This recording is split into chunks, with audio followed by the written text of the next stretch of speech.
Okay, it's the Sungold inverter video again. The main power to the house, the utility, is off. And we came in this morning to inspect why the inverter is not working. So here we can see how the breakers are set. The load breakers are on,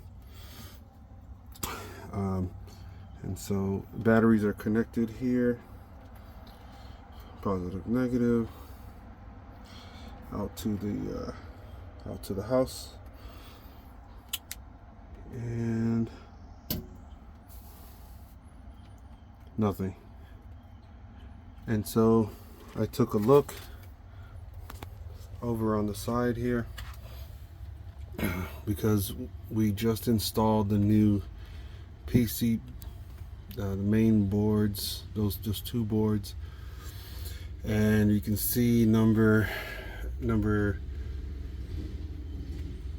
Q1 and Q10. Q1, Q10 are burned.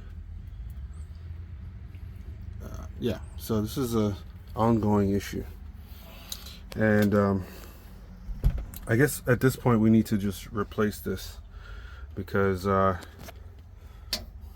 shouldn't be having these issues repeatedly. All right, thank you.